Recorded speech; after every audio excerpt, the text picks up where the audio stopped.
Hello and welcome to the Modern Arizona podcast. I'm your host, attorney Billie Tarrascio, joined today by Kate Anthony, expert, author, divorce coach, and dating post-divorce expert. Kate, welcome to the show. Thank you so much for having me, Billie. It's nice to be here. It's great to have you here. We're going to focus today on dating and divorce, which is a topic that comes up again and again and again. Mm-hmm. But before we get into it, tell me, how did you find yourself working in this area? I came by it very naturally, like most of us do. I went through my own divorce about almost 15 years ago now, so it's been a while, and sort of been on that roller coaster journey, as most of us do.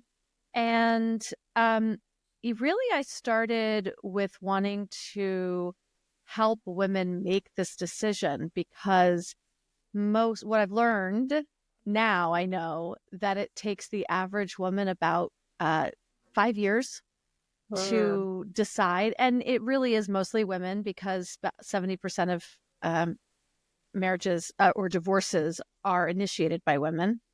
And I was agonizing over it for so long, and it felt like there had to be a better way for us to figure this out than just waiting till kind of that frying pan hit you in the head and was like, oh, because I would ask people, how do you know? How do you know when it's time to go? And they would be like, oh, when you know, you'll know. And I was like, but I don't know. Right. So is there another way that we might? And so I decided to try and figure out how to help women make this decision without having to wait till they just suddenly knew. And that just sort of led to a whole other long exploration of my career. And now I help women make the decision. That's what my book is about. And I also help them through the process. And, I'm a divorce coach. I'm sort of one of the people say that I'm one of the pioneers of the divorce coaching industry. I don't know how true it is, but I've been doing it for a long ass time, since before there were certifications for it and before it was like a thing that people did. Right. So yeah, that's kind of my story. Okay, well, let's talk about that. You're in a marriage. Mm-hmm. Things are not great, but they're Mm-hmm. not bad, right? Yeah. How do you know? How do you know this relationship is just in a dip? Mm-hmm. We're just moving through it. Like, you can't get to 50 years without a few bad years, versus I should have left. Like, staying for one more day is wasting my time and my future potential. Like, how do you differentiate between those two possibilities? That's such a great question, right? Because when we're trying to make this decision, we always think, well, there's one more thing. There's one more thing around the corner. There's one more thing I haven't tried. There's one more therapist. There's one more workshop. There's one more conversation. There's one more begging.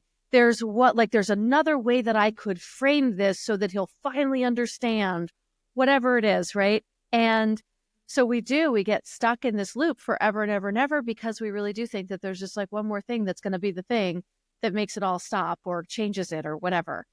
And anyone who has gone through this knows there's not.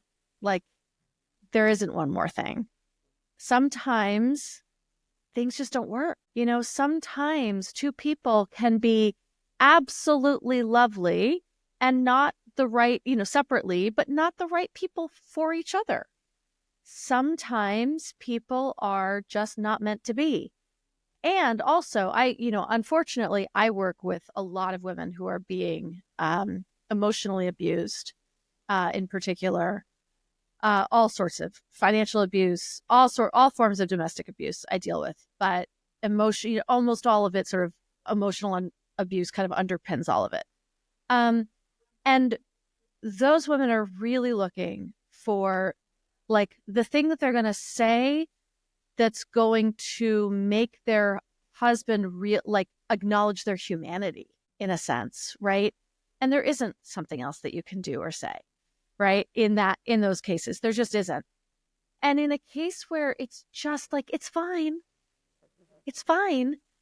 but like, I don't know, do you want to live the rest of your life fine? Like, is that really what we're here to do? Right? if we have, as Mary Oliver said, we have this one wild and precious life. Yeah. What will you do with your one wild and precious life? This is it. There's no dress rehearsal. This is your life right now. Yeah. Is this how you want to spend it? Is this the relationship that you want? When you're lying on your deathbed, do you really want to go, oh shit, I should not have wasted my time on that relationship. I had so much more love to give. I had so much more connection I could have had, whatever it is, right? Nobody wants that for themselves. We don't want that for our kids. And the other thing I'll say is that if you don't want this relationship for your children, then you've got to make a big decision, because your children will model this. You are modeling this. Your children will repeat this. That's a really interesting way of looking at it, kind of stepping outside of your relationship to say, would I want this for my best friend? Would I want this for my children? What would I tell them? Yeah. An exercise that I have people do often is write it all out and then read it as if you were reading a letter from your daughter or from your best friend. And what would you like, hearing it objectively, reading it, if you read it aloud and you actually hear the words that you're saying, how does it strike you? Yeah. But how do you know if you're not just in a dip? Yeah, right. Well, here's the thing. I think that for all relationships, they do go into dips, right? You're not going to always be at some level 10 romance high. That's just not going to happen. Well, that's not going to happen at all, right? So that if you're looking for level 10 romance high all the time, like you don't actually understand relationships, right?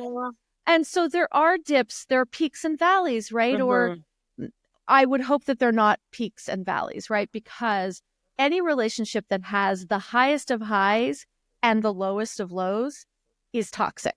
Right. If that is what's happening, that is a sign of toxicity. Right. That's a sign of a cycle of abuse, actually. If it's the highest of highs, we're the best, we're the most connected, soulmates. And then we have these devastating, heart-wrenching, like, I want to die moments and parts of the cycle, like, bad, no. But if it's just a dip, you'll know because you've probably had these dips before and you've come out of it. And when you talk to your partner about it, so here's a great sort of way to think about this. If a relationship isn't working for one person, the relationship isn't working. Right. So if you go to your spouse and you say, hey, I feel like we're disconnected. I feel like we're in a dip. I'm worried about us, or I feel like we need to do something. Your partner should say, the response should be, oh no, what do we need to do? Let's go to therapy. I'll call the therapist in the morning. Let me hear what you have to say. I am open. I'm willing. I want to know what you're experiencing in this relationship. Yeah. That's a good one. Right? If the response is, you're wrong. I don't think there's a problem. You're wrong.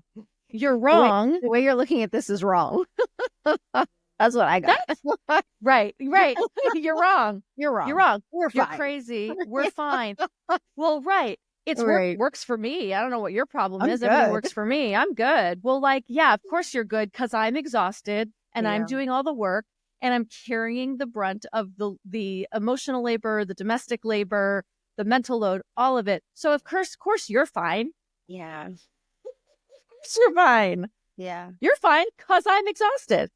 I really like that you said that, because that is a clear test. It's a clear test. If you go to your partner and you say, I can't live like this is not the relationship I want. Like, we have to fix this or we're going to break. Either it gets fixed or you're just waiting for the break. Yeah, which is what you said. Like, what they have to do is, like, what they're doing is honoring your humanity, honoring your experience of the world. Your experience is that there's something wrong, then there's something wrong. Right. Period. Right. Yeah. And as a divorce attorney, I've been a divorce attorney for 20 years. I think the cause of divorce is a failure to fix those deal breakers. And usually Mhm. they come up again and again and again. And people are talking about the deal breakers. And Mhm. then it's like, how long are you going to tolerate the deal breaker? Because the deal breaker doesn't seem to get fixed. And then it's just a waiting game. And Right. that's when you're wasting your time. Yes. And that's like, where's your line? Right? Where is your line? And we all have different lines. We really do, right? But at what point do you go, this person is dishonoring my humanity. This person doesn't see me or actually care about me. They care about what the relationship provides them. They care about what they get out of this relationship, but they actually don't see me. And how much do you have to beg the other person to see you before it's just you realize that it's not going to happen? And really, it should be no times. Like that's not what you. Ideally, yeah. Yeah, right. Ideally, you shouldn't have to beg your spouse to like see you and honor you. Yeah. Yeah. But if you ask once and they're like, right? Because then what's going to happen is once you have the divorce conversation, they're going to be like, I never saw this coming. That's the best. Let's go to therapy. This is terrible. Yeah. Right. And you're like, right. Yeah. Yeah. Usually by the time you get there, the ship sailed. It's like you have to check in earlier. But this episode is going to be about dating. And this was just it was great though. It was just really, really good. But let's talk about dating. People who are dating hate dating. They hate it. They loathe it. They look at it as a chore and something that's exhausting. And there's like lots of ghosting involved. Yeah. What is going on from your perspective in the current dating universe? Yeah. Oh, the second Tinder hit the market, everything went to shit. So I have been single for 15 years. I wasn't always single. I've been in a couple of relationships. One of those relationships I did meet online.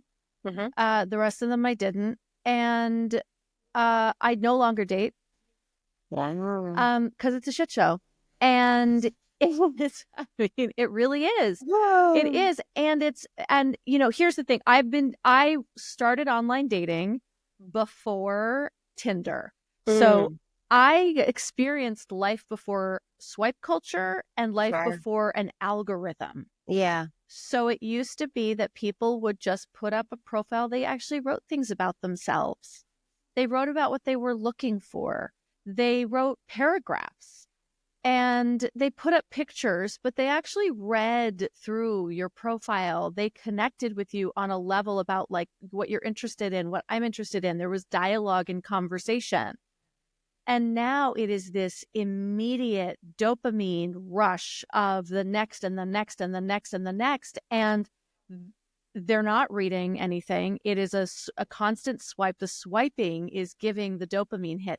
They're not actually, and this is, the psychology of it. And the problem with it is that our brains are now addicted to higher and higher levels of dopamine that we're getting from the swiping, that we're not actually connecting with anybody because it's actually not about the connection. It's about the swiping and the dopamine hit that we're getting from the swiping.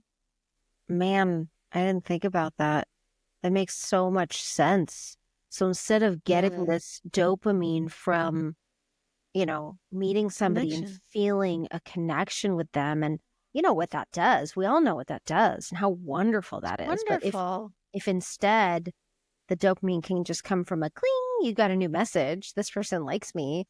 Like, when do you ever get to the connection? And let's say you're building the connection, but that dating app is calling you. That's right. It's calling you, right? Because it's like swipe. There might be something better. There might be something that's different. This is the date number 2 or 3. And now that you're like starting to get to know this person, it's not that exciting anymore. You're starting to see some things that, may not, that aren't perfect. And there's going to be somebody else on the app. And like you'll be having conversations with somebody on an app, and that they're on the app, and then there's a delay in their response and they're not typing back, and you're like, oh my God, they're literally going back and forth with and somebody having else. multiple conversations. Okay. And it just so feels everybody's bad. set up for failure with dating apps. Yeah. And also, and I think also, and there's a couple of other things. So, Bumble, Mm. Bumble was created because men on Tinder were gross and and sleazy. And so the creators of Bumble were like, well, let's make it so that the woman is the person who makes the first move, Mm. right? Mhm. So you can only connect with each other if you match. If you Mm. both swipe right on each other, there's a ding, and then you're like, oh, exciting, we matched. And then the woman has to come up with the thing to say and reach out first, right? There's a lot of work to be like, what am I going to say? Right? So it's all on us. And in the beginning, that works really well. Over time, what I noticed happening was that you would match with someone, you take the time, you would create something cute to say, and then they would unmatch you immediately. And you're like, what? We just matched. Like, or they would never respond. You're like, I don't understand. Like, we matched. So I asked a friend of mine, a guy, I was like, what the fuck is the deal with this? And he was Yeah. like, oh, we just swipe right on everybody and we only look at your profile if we match. And I'm like, okay, so yet again, here's men taking the easy way, the like, let's let the women do all the work, right? And so it became like, what's the point? Yeah. What's the point? I don't want to. So, yeah. Okay. So dating is awful. And yet, And most yet, people who get divorced end up remarried within 3 to 5 years. yes. And they also end up getting divorced again Right. because the Right. divorce rate for second and third marriages is much higher Right. than first, right? Right. 68 and then like 75%. So It's maybe harder. not the Your best second idea. marriage is much, much, much harder than your first. You're coming in with baggage, period. End of story, both of you. That's true. There is more baggage. You're older. I mean, look, it's really easy to meet someone and marry them when you're 28 and you're Yeah. just like all of life is ahead of you and you Yeah. build and create something with Yeah. somebody. Which is exciting and bonding. But like second marriage, you've got two created worlds that have to merge. It's just a much harder It thing is a to do. harder thing.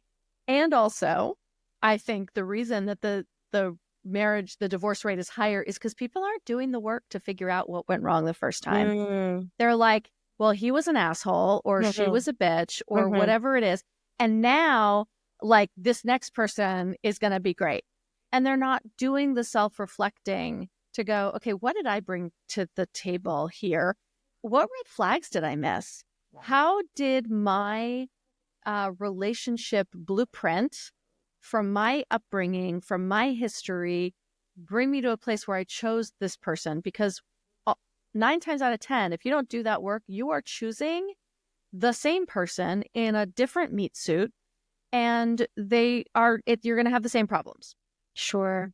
The other thing I see people do is choose the opposite, the anti first spouse. Yeah, right. That doesn't work either. No, I had a therapist once who used to say the opposite of sick is sick. Yes. Yes. Okay. Right. So if dating is awful, and it is, Mm-hmm. how are people ending up remarried so quickly and so often? I mean, it feels okay. So my cynical self says men are remarrying much more quickly. Women are not, Mm. and they're remarrying younger. So, Mhm. right?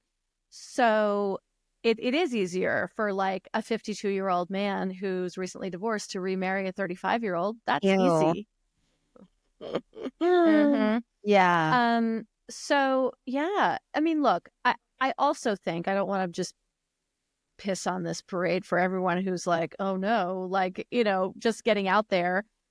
I think there is no better way to get to know yourself and what it is that you like. Like, I think dating with the express purpose of learning more about yourself is an amazing, amazing opportunity.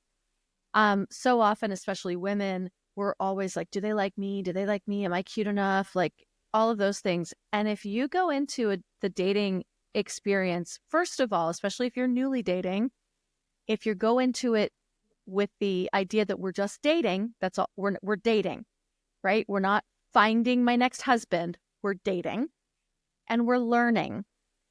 And if you remember to continually take your own temperature. Do I like him? When I was first dating, I was all over the place. And I was like, I don't know if he likes me. And my therapist was like, do you like him? Mm. And I was like, no, don't. Yeah. And I hadn't even stopped to consider whether I did or not, right? Yeah. And so then you start going, okay, what is it that I like about this person? I like that they have really strong connection with their family. I like that they're a really great dad. I don't really like that, he goes for like 10-hour bike rides every, Saturday morning. I don't like that he's whatever. So you start to learn about the things that matter to you, because at this point in your life, you are choosing with a very different picker than you might have in your younger years. Right. Right?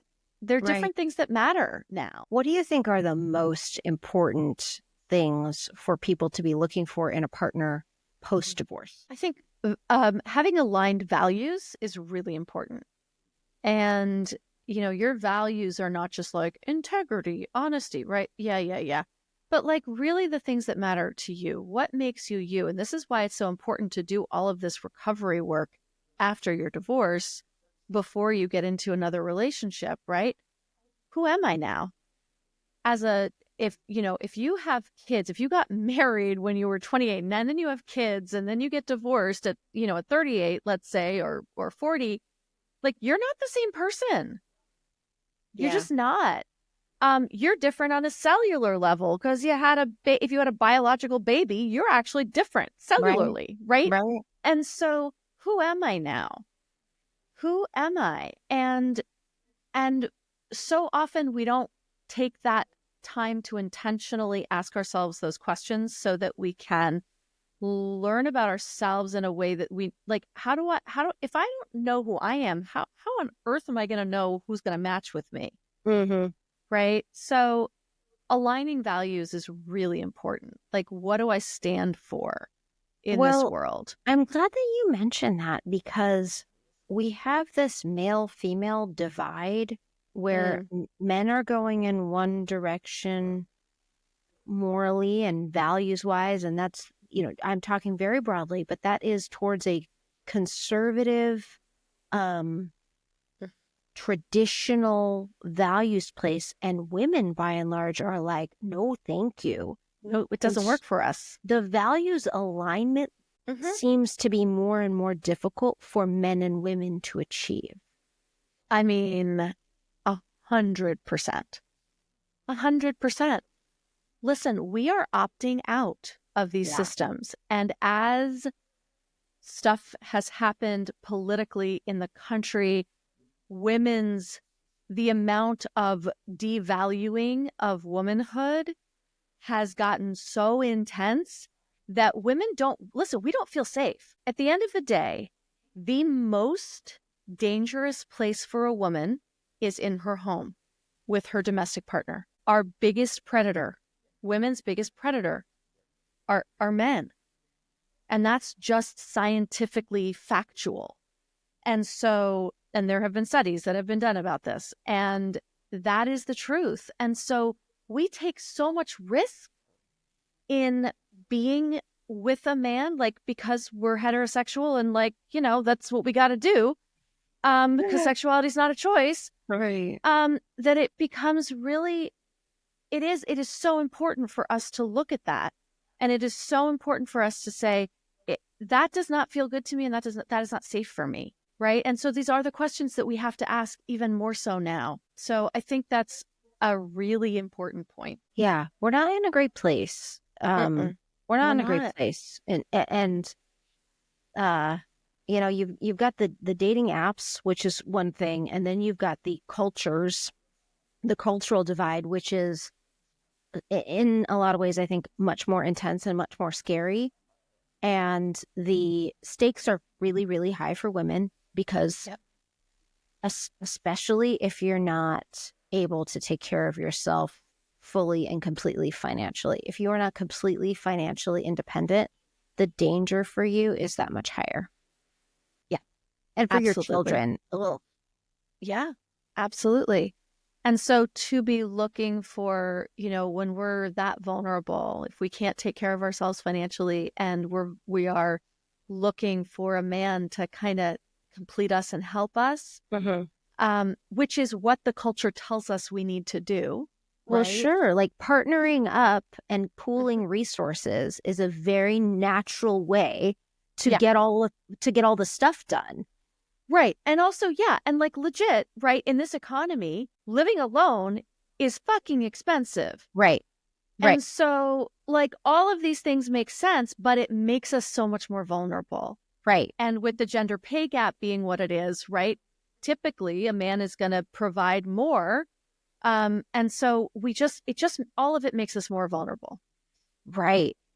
Right. I have a guest coming on pretty soon who coupled up with another single mom, not in a romantic way, but they decided like we have to pool our resources and figure out how to support one another as parents, as roommates, as friends.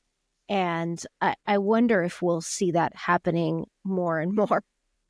I think we are, it's like we always say it. Women always say it. We're always like, oh my God, I just want to, live in a, tiny houses with all my female friends. And that's our primal instinct, right? That's what we did. We all lived together in villages, in tribes, and the men went off to hunt and we were together. We got our emotional nurturing and support and childcare and all of the things through each other. That's how so I think we are primally drawn to that. And now we're really economically drawn to it. And it does make sense. I see a lot of people looking at this model. I even see people doing it like friend groups, not just, right? I have a friend who did that.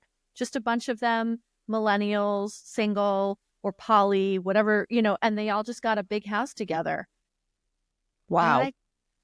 I know. Wow. I know. It sounds great, doesn't it?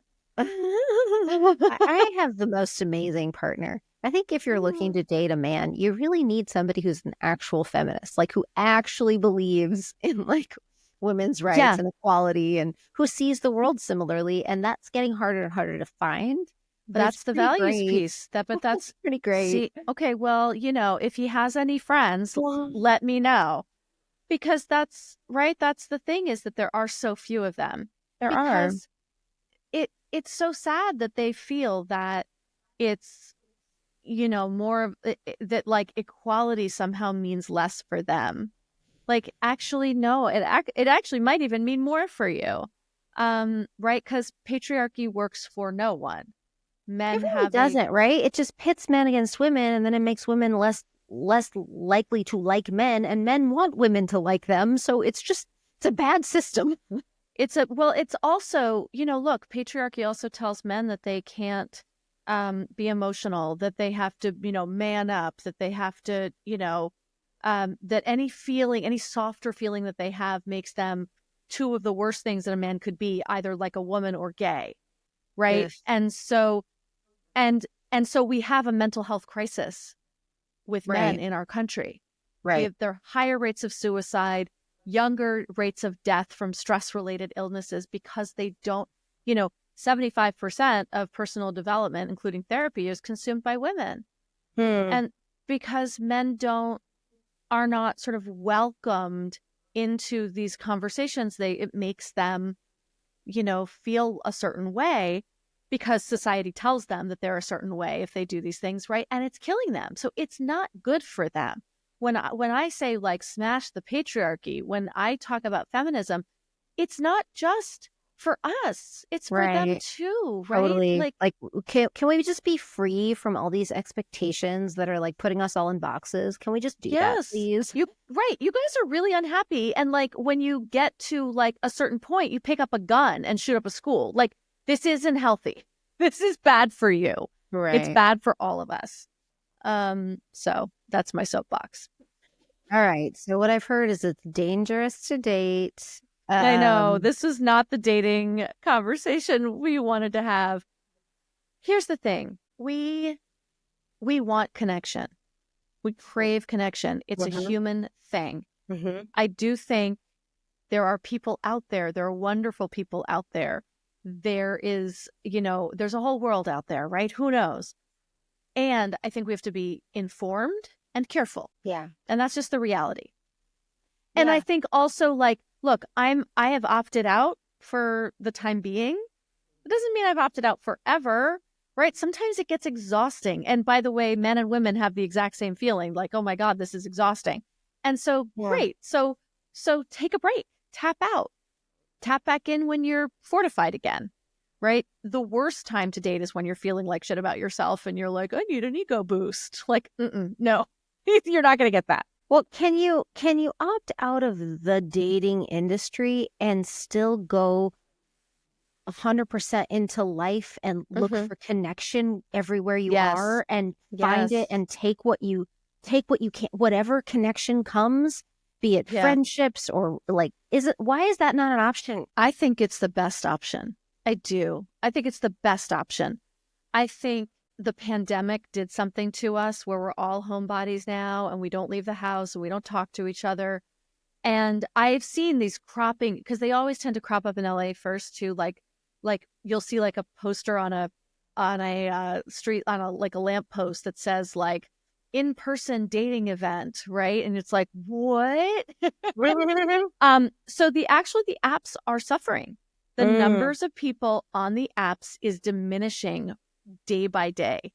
And they're having to look at it and they're having to reassess because people are done with the algorithms and the swiping. And being out, there's nothing that beats being out in the world and talking to people and just striking up conversation.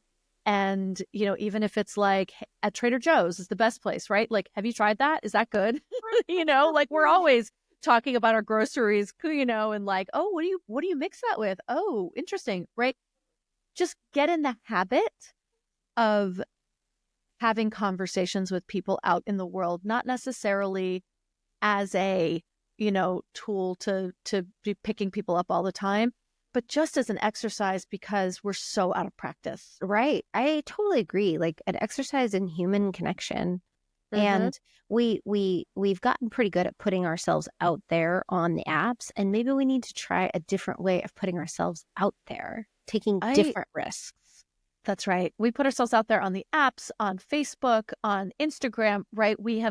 It's time to go back to kind of the basics. I'm going to start putting ads out in newspapers. I think that's what I'm going to do. Personal ads. Remember those? Yeah.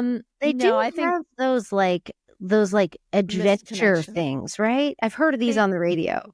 Yes, they do have some. Yes. I mean, look, Meetup is sort of, partly was created for that purpose. And have you tried any of those? Events and Adventures. That's what it's called. Events and Adventures. No, I have not. I don't know if they have that here. I'll have to look. Okay. I have not because I'm still a homebody. I'm like, oh, I don't want to. Who wants to leave the house? Like once you get to a certain age, you don't want to leave anymore. I know. He just needs to show up on my porch. That's all. Like, is that too much to ask? Yeah.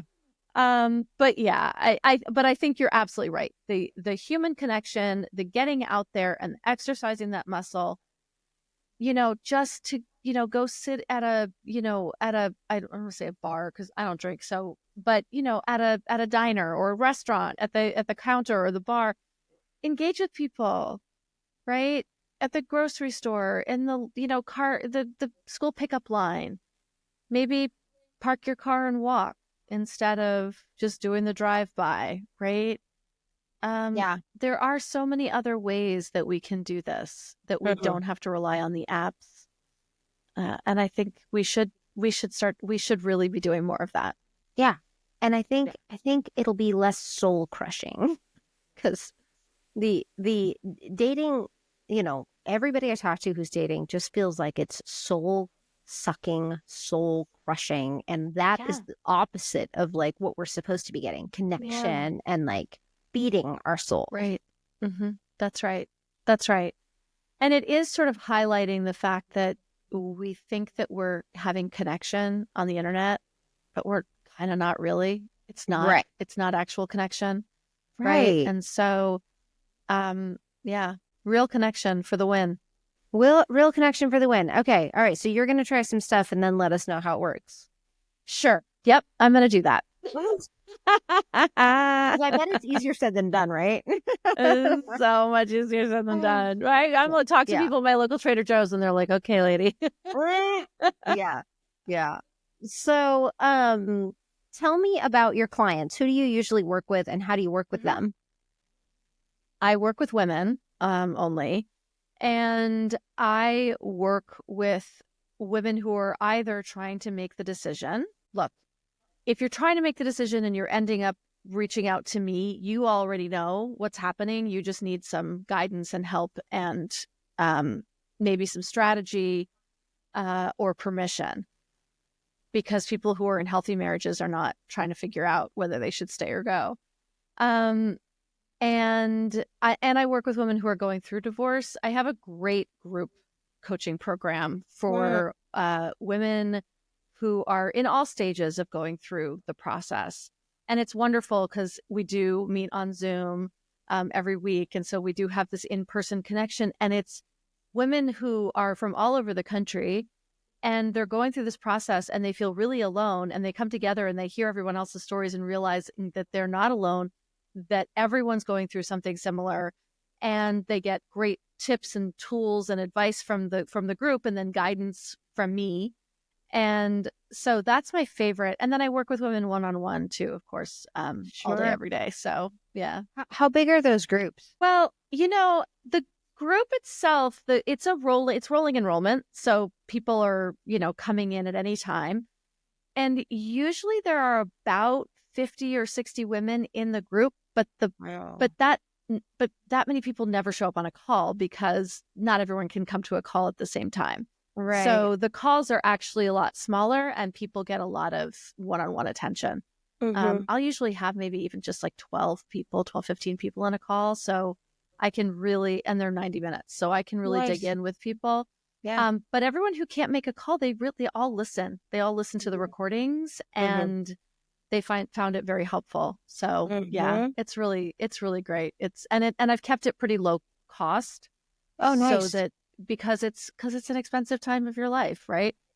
It's incredibly expensive. Getting a divorce is incredibly expensive. And it's not just the lawyers, it's also the setting up your house and getting your new furniture. And it's a lot.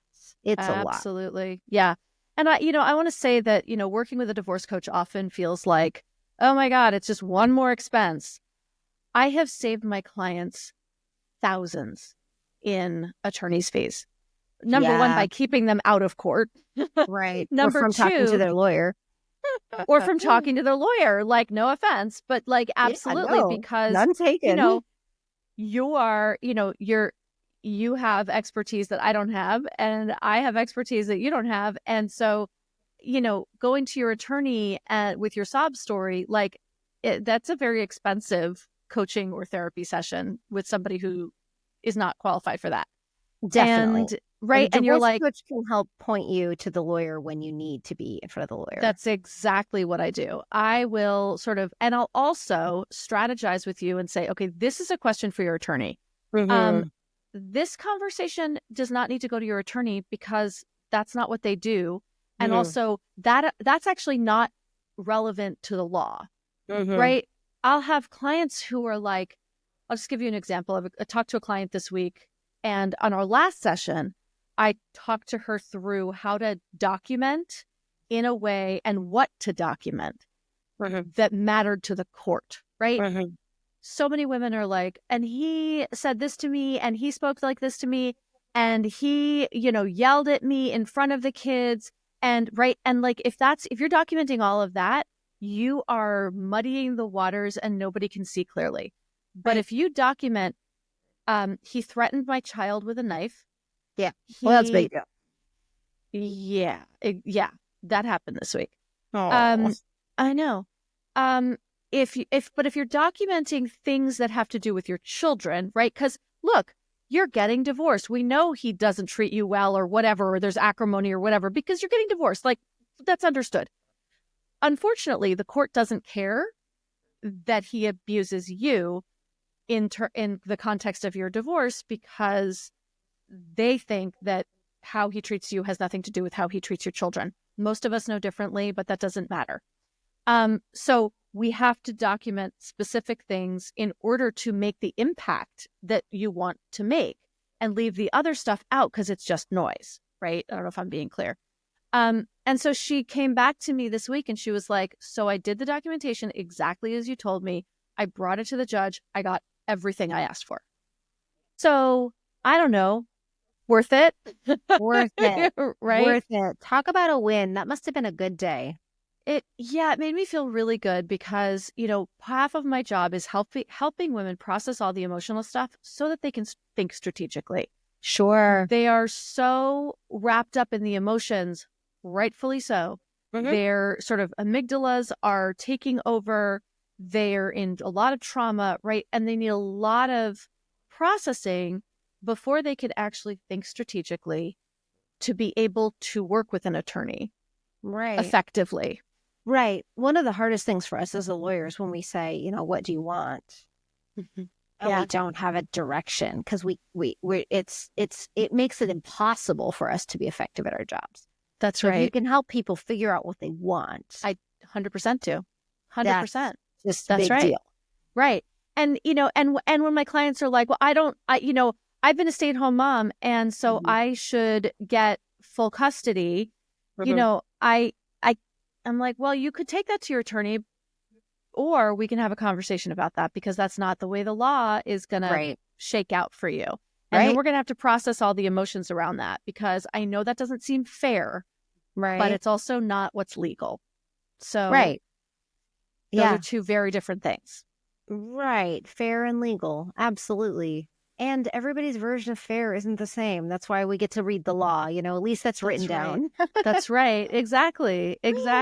Yeah. Oh, yeah. Kate, thank you so much for coming on the show. I have really appreciated it. It's been a really candid, refreshing conversation. It's going to be a great episode. And we'll make sure to let everybody know how they can find you. Thanks so much, Billie. Yeah, everything's on my website, which is kateanthony.com. So head over there and it's all there. Thank you for having me. Thanks. Bye. Thanks so much for listening to the Modern Arizona podcast. If you've enjoyed what you've heard today, make sure to download it, like it, leave a review, and share it with your friends. If you know someone who would be a good guest, or you would like to be on the Modern Arizona podcast, make sure to give us an email or reach out to us at mymodernlaw.com.